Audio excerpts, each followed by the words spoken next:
Hello, everybody. Krampus has gone back to the shelf until Christmas time, and we're wrapping it up, and I've got two more things, so they're going to get 3 days each. So, first, we're going to introduce my little Halloween party crow. Look at him. Just look at him.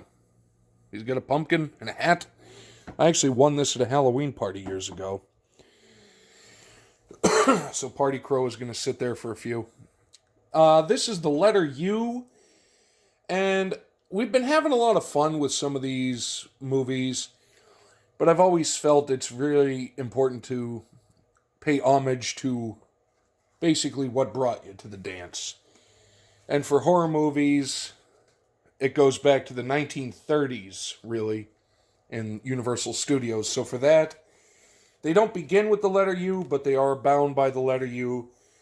So I would say for you, it is the Universal Monsters. Now, the Universal Monsters are best known for the ones here. Dracula, Frankenstein, the Mummy, the Invisible Man, the Bride of Frankenstein, the Wolfman, Phantom of the Opera, and Creature from the Black Lagoon.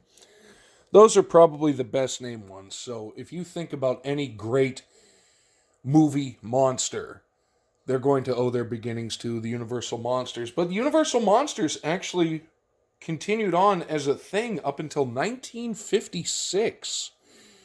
So long after the first one, which I believe was Dracula, in 1931 came out. Dracula and Frankenstein both came out in 31. The Mummy in 32.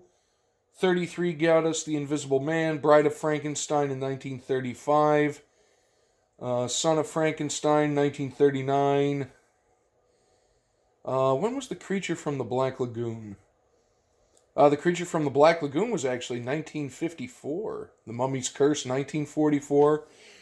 And actually, the Universal Monsters did go on to include some of the Abbott and Costello movies. Most notably, Abbott and Costello Meet Frankenstein, Meet the Invisible Man, and Meet the Mummy. Those are great as well.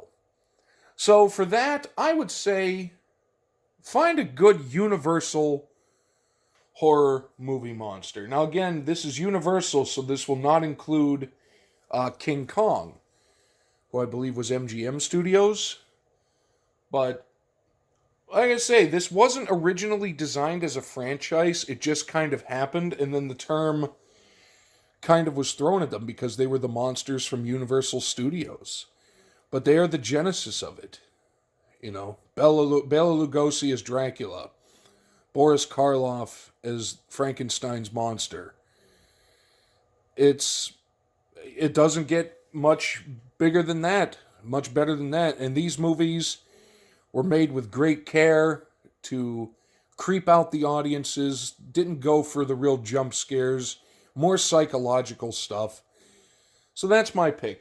Check out any Universal monster movie, and like I say, there are some that aren't even listed on there. The Tower of London. There's a lot of Poe adaptations in there. The Mummy's Tomb, Frankenstein Meets the Wolfman, Phantom of the Opera, Son of Dracula, House of Frankenstein. You can find something that you're gonna like. But I would say do yourself a favor. Treat yourself if you haven't seen one or haven't seen one in a long time, to a Universal monster movie, just to bring it back to where the horror movies all really started. So that is my pick for the letter U. Party Crow will be back later, and we'll see you tomorrow for the letter V.